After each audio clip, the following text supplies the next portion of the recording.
Hello, and welcome to the We Need Water podcast. My name is Michael Brent, and I'm the Water Resources Manager for Cascade Water Alliance in King County, Washington. Cascade is a municipal water supplier providing drinking water to more than 380,000 residents. I'm glad you're here. Our topic today is smart irrigation, and our guest is David McGrath. David is an irrigation specialist, a teacher, and horticulturalist. He has a long career in gardening in the Pacific Northwest. David is originally from New England, moved here about 30 years ago, began his work in agriculture, and then found his calling in residential landscaping. His love of plants and environmental stewardship inspired him to help others develop a respect for nature and its resources, specifically water. David has knowledge of both horticulture and irrigation, so he can look at a landscape from two angles: plant health and water use. He regularly performs detailed analyses of public irrigation systems and provides constructive feedback on how to conserve water while still maintaining a healthy landscape. He offers classes and workshops on understanding and maintaining irrigation systems. Welcome, David. Thank you. Thanks for having me, Mike.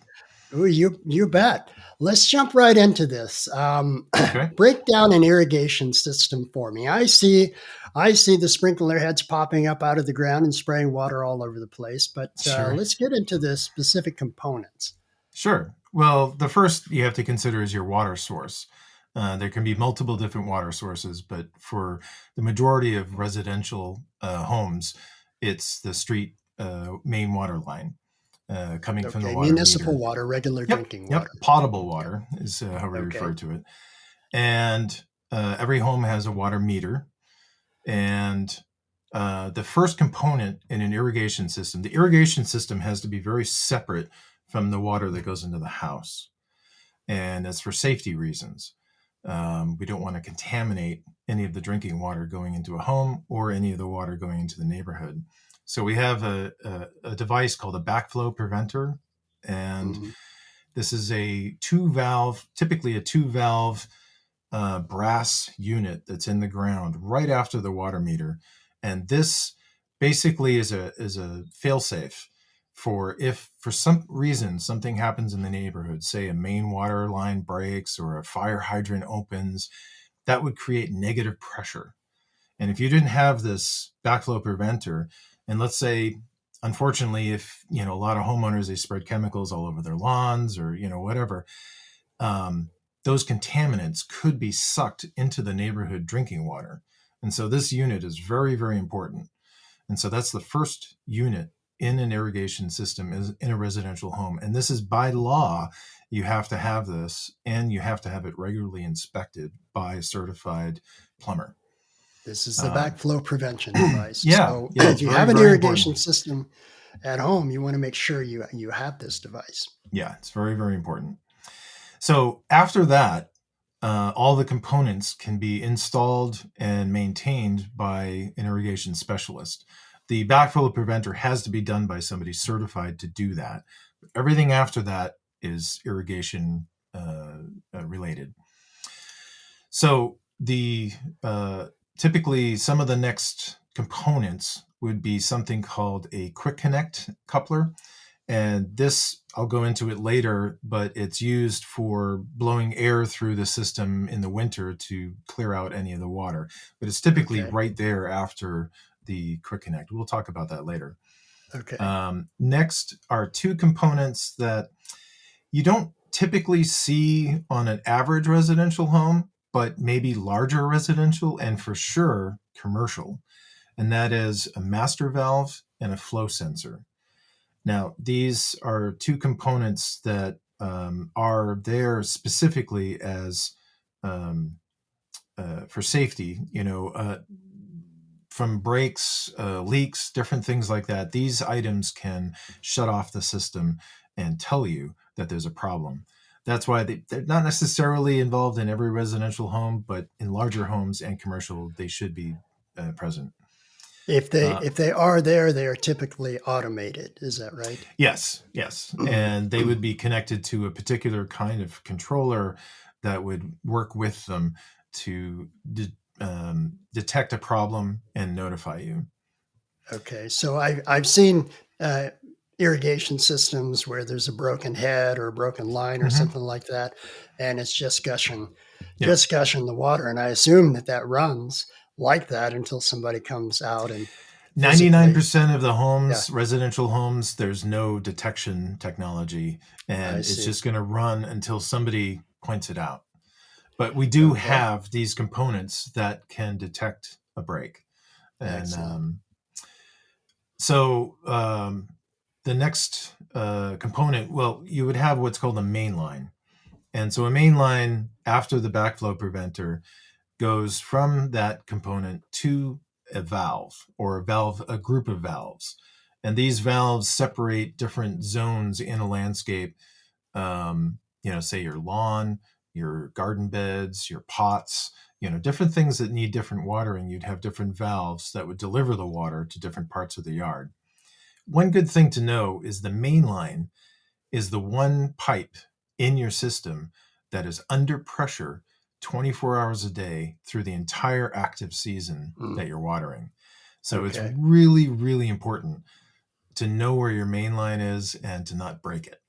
Because Mm, if you okay. do, water is going to go everywhere, and there's nothing that's going to shut it off until you go back and shut the water off at that Ah, backflow preventer. There okay. is a switch, a handle on the backflow preventer, which will shut off the water to your whole system if there were such a break. Okay. Yeah. So then you get to what's called a valve box. And these are kind of the plastic green boxes that you'd see a lid level to the soil level lid. And you open it, and down inside the ground, you'd see these different valves. And each valve, like I said, goes to, say, the lawn or to the garden beds or the veggie beds or the pots, different things that need different watering in your residential area. Um, and then after each valve, you'd have lines that are not under pressure except when they're running. And on these lines, you would have sprinkler heads. And these sprinkler heads sit dormant until these valves are opened. And they're opened via an electronic signal sent to them from a main controller. And utilizing the existing water pressure in your neighborhood, the pressure will then force these tubes that come up, risers, we call them. And using that water pressure, they'll irrigate the lawn, with sprayers. And it's very important. One of the things that's very important with these heads is that they're set in such a way that they water um, all the way to the next head. It's called Mm, distribution uniformity. So okay. if you picture one of these heads rising up and spraying, nothing's watering at the base of that head. All the water's getting shot out.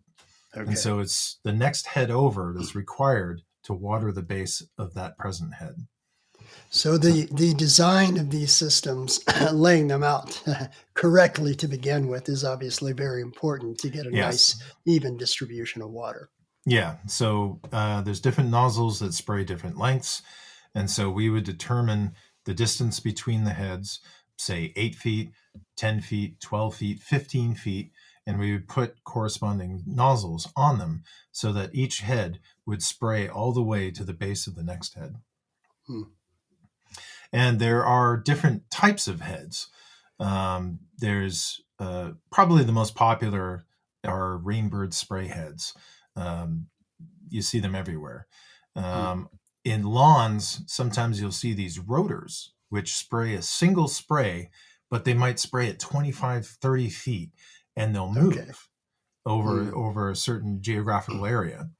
So they Hmm. take a lot longer to get the water on that surface area, but you need less of these heads for the square footage of a lawn. Because they move the Yep, direction of the water. Okay. yep, yep. And then finally, the third type of watering would be called drip irrigation. And drip irrigation are a series of tubes that are laid on the ground, and they can be covered with mulch. And they have emitters inside the tubes, typically every 12 inches. and they basically do what they sound like. They drip water. And so it Hmm. takes much longer to get the same amount of water into the soil, but it's absolutely, hands down, the most efficient way to water. There's no evaporation issues, there's no Hmm. wind spray issues. The only drawback is it's very easy to cut through them with a shovel. So you have to be very Okay. careful if you have drip irrigation and you go in there planting a new shrub, you got to know where those tubes are. Yeah. But they're also very easy to fix. So it takes about 30 seconds to fix a break, but Okay. it is easy to break. Mm. Yeah. So that's pretty much the components of a system. All of it is controlled by a central computer, a controller, and controllers. There's a myriad of different models out there, different brands, but they all function the same way. Basically, uh, zones that are assigned to different programs, and the programs can be easily defined as the different type of ecosystems you have in your garden. Your lawn requires different frequency of watering than your beds that have established rhododendrons in them Hmm. versus pots that have annuals in them. Pots you Hmm. might have to water once, even maybe twice a day in the heat of the summer. Hmm. Um, your beds, probably 2 to 3 times a week, and your lawn, we'll talk more about that later, but it depends on how green of a lawn you want. Sure. But lawns can really require quite a lot of water, depending upon how Okay. green you want it. But it's the controller is literally a computer, a pretty Yeah. sophisticated computer, I Oh, believe. yeah. And that is what tells the system to come on in this area and then that area and for how long to water and so forth. Yep. Yep. You've mentioned the term zones a few times. Could you define that for me? So a zone is basically a geographical area of your yard. So it could be the north lawn. The north side Hmm. of your house has a lawn versus the south side of your house has a lawn. Those two areas are going to require different schedules of watering because the south side is going to get quite hotter at the end of the day versus the north side. So you might water the north side twice a week, whereas the south side 3 to 4 times a week. Again, depending upon how green you want your lawn. Sure. But having that broken up into different zones, different Yep. areas throughout your Yep. landscape, and having the controller with the Yep. sophistication to do all that gives you a lot of flexibility in your overall watering. Yeah. I can't tell you how many times I come across a home that they'll have the lawn and the garden beds on the same zone. Okay. And you have to choose. You either overwater your garden beds to keep that green lawn, or Yeah. you underwater your lawn to appropriately water your garden beds. So I they see. require different watering schedules. Sure. Yeah. So again, back to the original design of the system, it's very Yeah. important that the person doing that knows what they're doing. Yes. Yeah, absolutely. All right. I hear the phrase smart irrigation a lot. A lot of water utilities use that term. What does that mean to you? Well, in general, the concept refers to methods used to reduce unnecessary watering or water waste while still maintaining the healthy landscape that you want. Methods can include just human observation, right? Um, Making sure that there isn't breaks, things aren't spraying where they're not supposed to be spraying, or Hmm. you're watering during when it's raining or when it's too cold, just unnecessary watering. So that's the first most obvious. There are other things like technology, very smart controllers. We can talk about that later. It's the technological advancements have really been impressive. Um, Also, evaluating a landscape's appearance, but also its expectations. So, um, turf, lawns are really one of the most maintenance intensive plants you can have in a landscape. They Hmm. require the most water, honestly, the most care, Sure. aerating and mowing and edging. And people love their lawns. It's within the horticulture industry. We wish it wasn't so, but people Mm. love their green lawns, and they require an enormous amount of water. So choosing where you want your green lawn, and then maybe some areas that aren't regularly used, that you reduce that water. It is Mhm. absolutely normal for turf in our area in the Pacific Northwest to be lush and green in the spring, like right now, Yep. and then let it go a little dormant.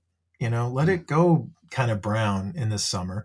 Water it just enough to keep the roots alive, so Mhm. that later in September and October, when the rains start returning, you get another, green lush time of your lawn.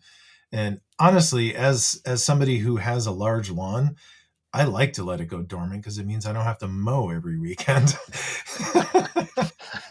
I have spent an awful lot of my life mowing lawns, Oh so no. yeah, I'm all for that. Yeah. Yeah, when I was a kid, Saturday was all about yard work. It was all about mowing the Oh grass. yeah. I spent a lot of time doing that. Some of the other ways that could be associated with smart irrigation is your method of watering. Um, there are a number of different ways to deliver water to a particular ecosystem within your landscape, be it a lawn or a garden bed or veggie beds or pots, all these different things. You have choices, and these different choices have different water efficiency methods.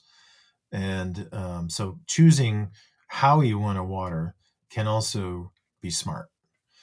Um, and then also you can look at it from the plant side, choosing plants that maybe don't require as much water, drought tolerant Hmm. plants. And I want to say to Hmm. everybody out there, it's great to choose drought tolerant plants, but just so you know, the first 2 years, there's no such thing as a drought tolerant plant for the first Sure. 2 years. They need to Yep. establish themselves, get their roots deep down into the soil, and then they're drought tolerant. But year 1 and 2, you still have to water them like any other plant. Yep. No free lunch. Nope, nope.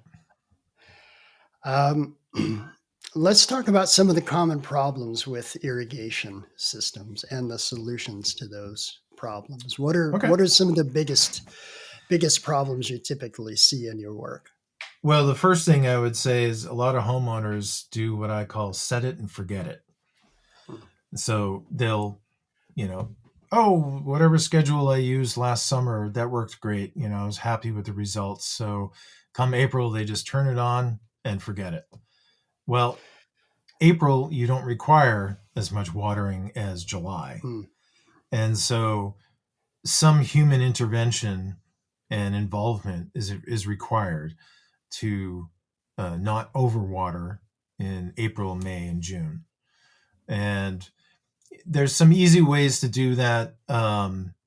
There's something called seasonal adjustment on most controllers, and um, there's kind of a bar graph you can consider, where in April you might set your seasonal adjustment to 50%, and the controller will determine both on duration and frequency. So duration being how long it waters, frequency being how often it waters, and it will basically determine what 50% is, and it will water accordingly.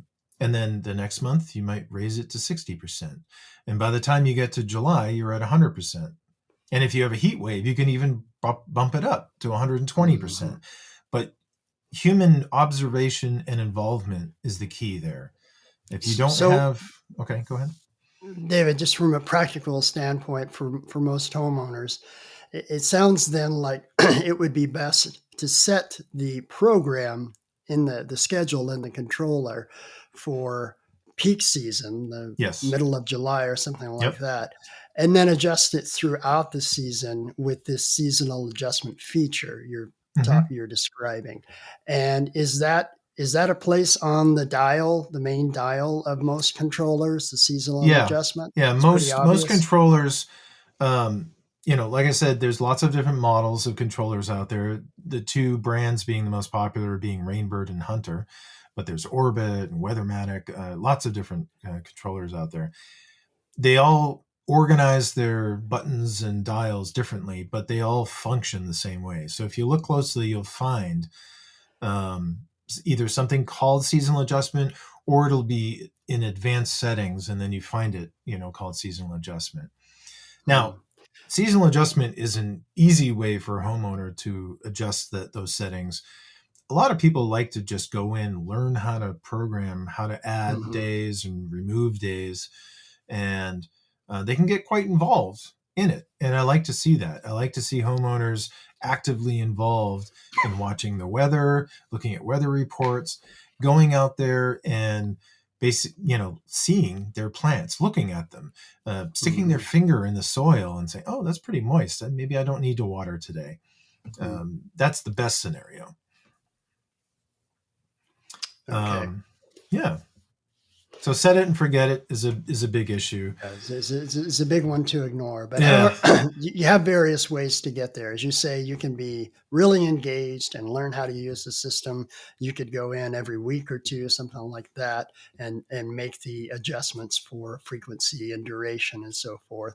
Or if you're like me and you're pretty lazy about these things, just figure out what your July watering needs would be, set that into the controller, and then throughout the year use that seasonal adjust. So, and I think in most controllers I've seen, there's just a position on a dial where you turn the knob to, and then there's a percentage that you can bump it up or down by. It's that simple. Yeah. Yep. It's really that simple, and it's basically an arc. The highest being in the peak of the summer, and you have to know your region. Here in the Pacific Northwest, July is kind of the beginning of the summer. And then August and even early September can be the peak. And then it starts coming back down. Although I have to say, these days, who knows? We could Things jump are to a changing. heat wave. I know we could have a heat wave in May for all we know. Yeah. Well, we did last year. We had some very warm Mays, and then sometimes well down into October, it's still, quite warm and dry too. Which, things are changing. Some of the other things to really be involved in as a homeowner is regularly observing, inspecting your system.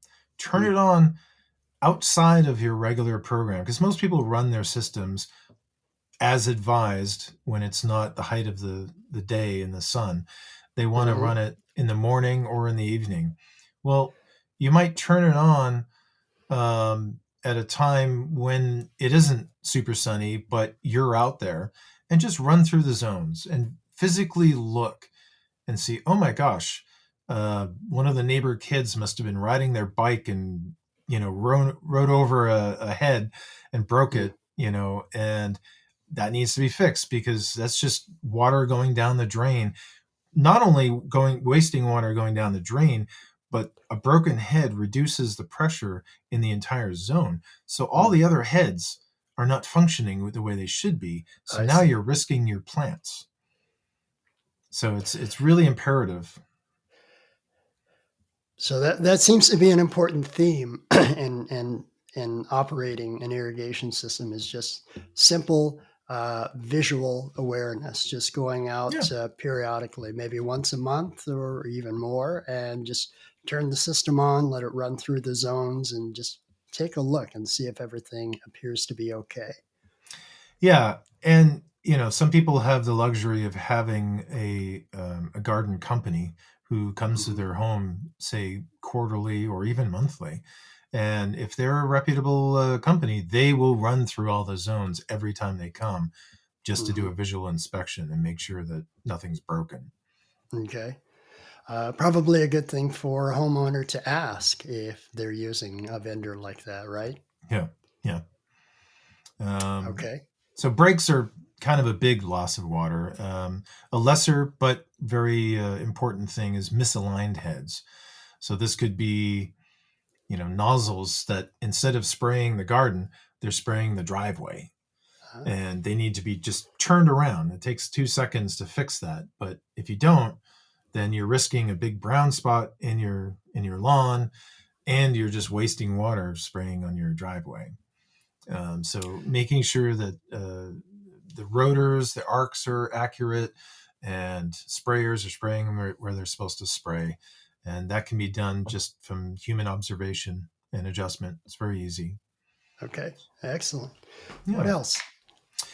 How many times have you been driving around on a rainy day and you drive by and you see somebody's irrigation running?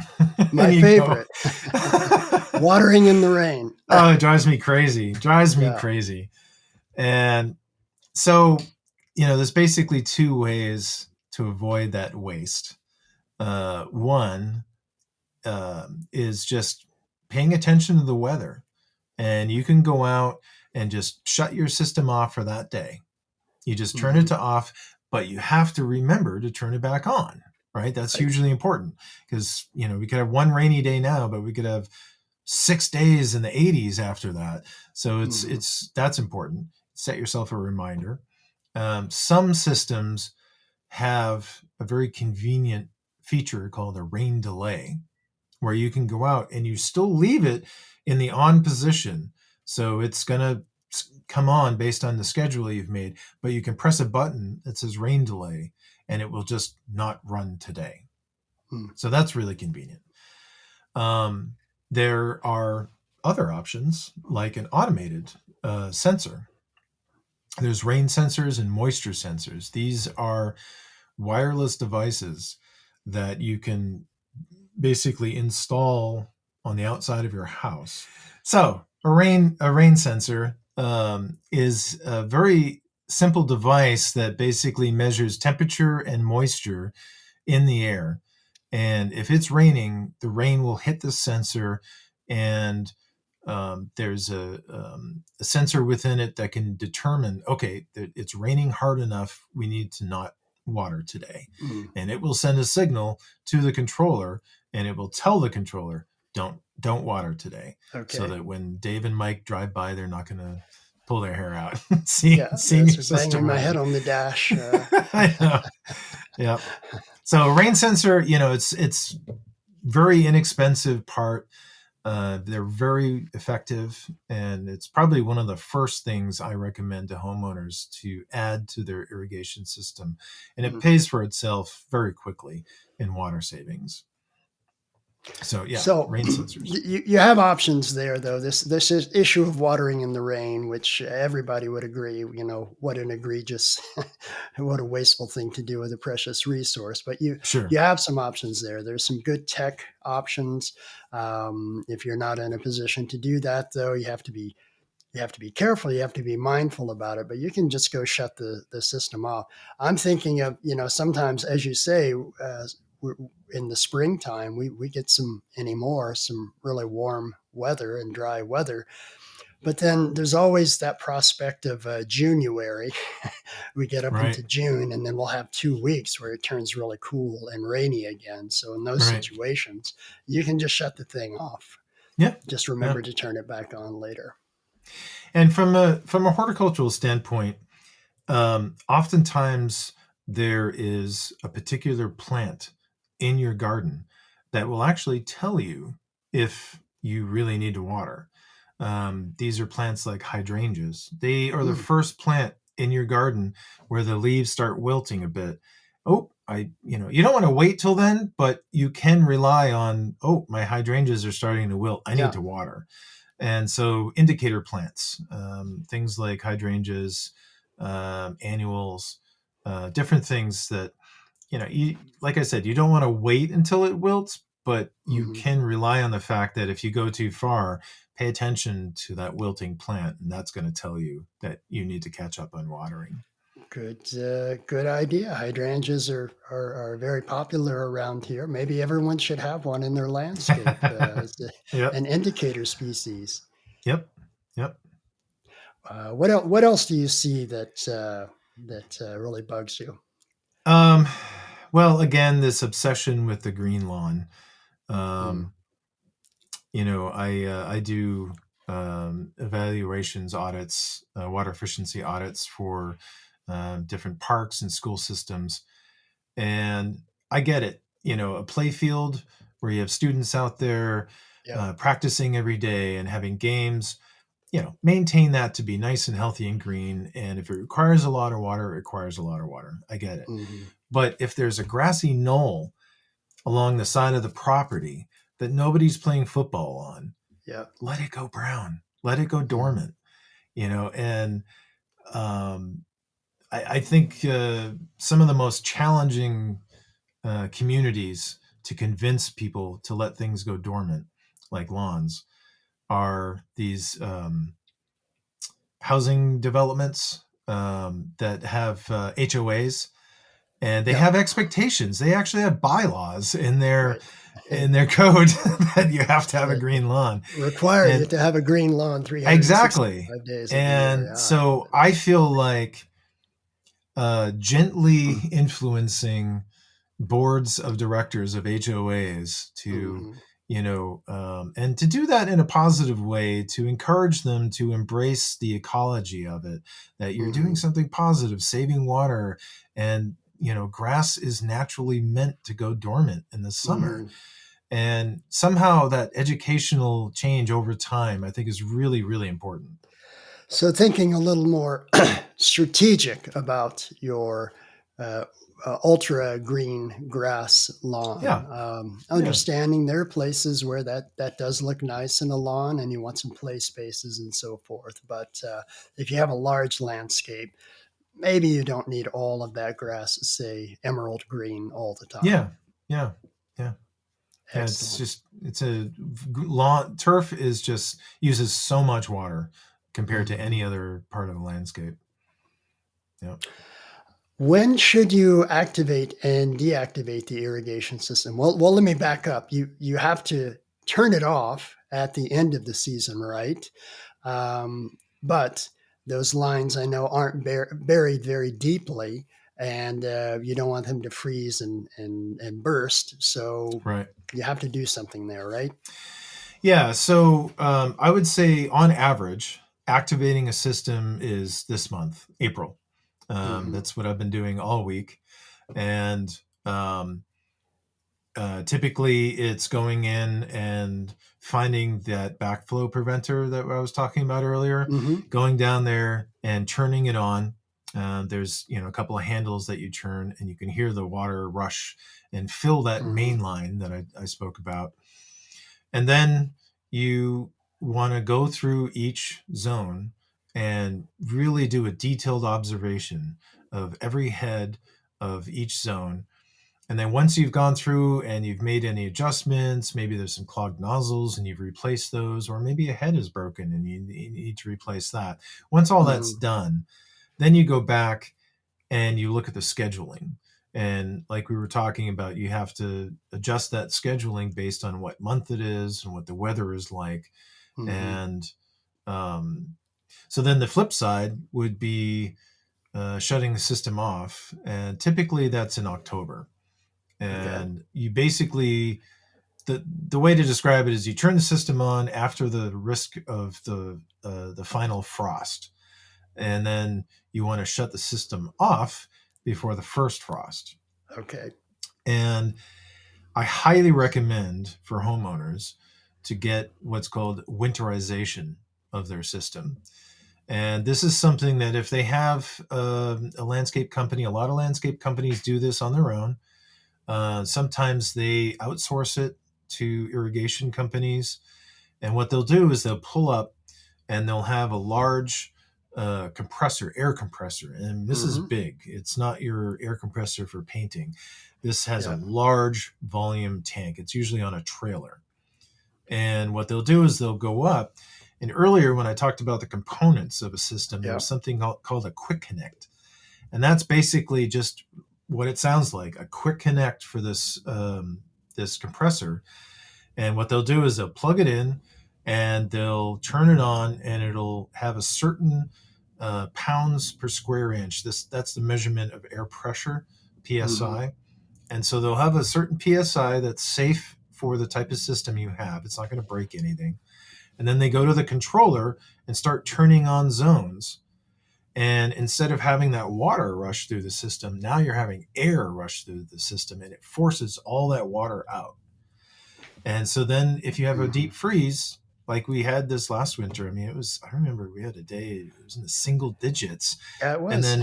then in the teens for several more days. Right. Those are the type of weeks that you're going to see a lot of problems. That's And if you have, easily cold enough to oh break yeah, a easily. system if it hadn't been deactivated properly. Yeah, if you had it winterized, no risk at all. Yeah. Yeah. Okay. Yeah. So about mid-April or so is a good time to think about turning the system on, doing Yep. your initial inspection, making sure everything is fine, Yep. and then what would you say prior to Halloween would be? Sure. Yeah. Yeah. Okay. Yeah. Good time to Yeah. A deactivate lot the of system. a lot of gardening schedules are associated with holidays. Yeah. So, yeah, prior to Halloween, I always say prune your roses on Valentine's Day. It's easy Good to one. associate. Yeah. Sure.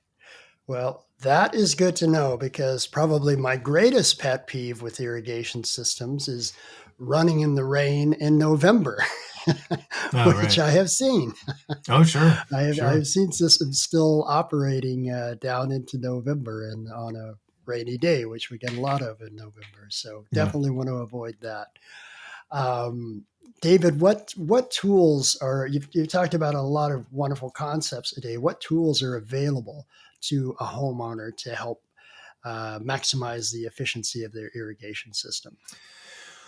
Well, there's a number of things. Probably the first one would be a self-serving answer: hire a professional irrigation specialist like myself. Okay. There are website resources, the Alliance for Water Efficiency, smartaboutwater.org. Locally, there's a great group called the Washington Tilth Alliance, Yeah. and they have some great resources.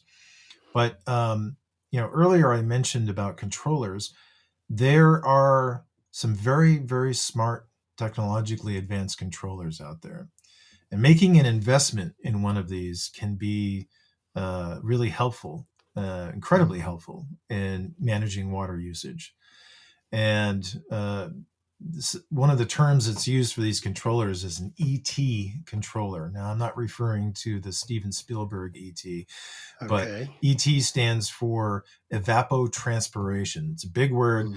but all it means is the circle of water as it goes from evaporation, and transpiration is basically all plants release moisture through their leaves, much like we sweat, Mhm. and that creates a vacuum that sucks the water through their roots up through their plants. So that Mhm. both transpiration and evaporation then go into the sky and condenses, and it returns through rain.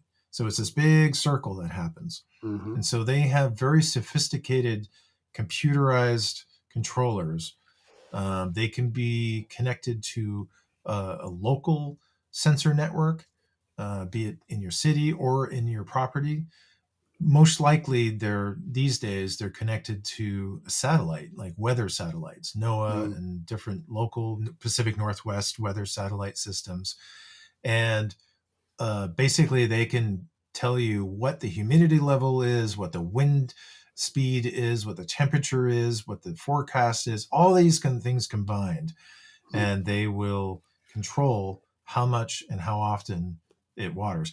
They can even get as specific as you can input what kind of soil you have, whether you have very Mm. clay soil, very Mm. sandy soil, really rich loam soil, and also what kind of plants you have. Mm. And finally, what method you're watering with, whether it's sprayers or drip. Um, all these things you can input to some of these controllers these days, and that will, just more define how efficient a system like that will deliver water. David, you call these ET controllers, Yep. but are they also commonly known as weather-based controllers? Is that the same Sure. Yeah. thing? Weather-based controllers, smart controllers, ET controllers, they're all Okay. very exchangeable. Yeah. And a lot of So, them so now you can have apps on your phone and yes. monitor. your watering and control it.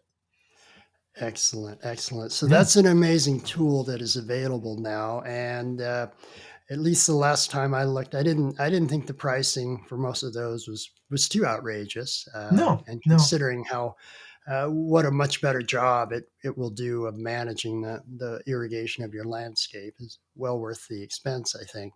Oh, yeah. Yeah, I would agree. David, what do you most enjoy about your job? Well, I would say number one, being outside, and I would clarify that that's true most of the time.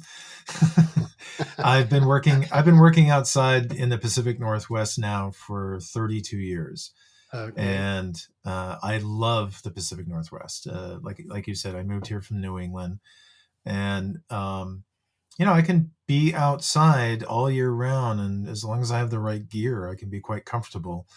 Mhm. And I love how lush and green it is here. I really do. And how close we are to the mountains. And I Mhm. feel like this is the height of nature here in the Pacific Northwest. Mhm. Um, and honestly, having been here for 32 years and worked with clients, I have clients that I've been working with now for almost 20 years in the Mhm. same garden. And the trees in their yard, the beds that we change every 5 years, and the plants Mhm. that we try here and maybe it didn't work and try new ones here. It's a relationship that I build with with the plants, with the trees, and it's just a fantastic experience. It really is. I have some clients that have 50-year-old Japanese maples that I get to prune every year, Mhm. and I notice the differences between the change in climate, how they're reacting to it. Okay, and so what am I supposed to do to work with Mhm. that? And it's just a really fascinating relationship. Well, that sounds marvelous, and you make me want to go outside right now. It's a good time to get out there. It's Yeah, The garden is absolutely, calling us. Yeah, for sure. definitely. Yeah. Well, thank you very much for being with me today, Thank David. you. I Thank you for appreciate it. having me. Yeah. Thanks to all of you for being here. I hope you enjoyed this broadcast. If you did, please like and subscribe and follow us on the socials. You can also find helpful information about Cascade's water conservation programs at cascadewater.org. Have a great day, and remember, we need water.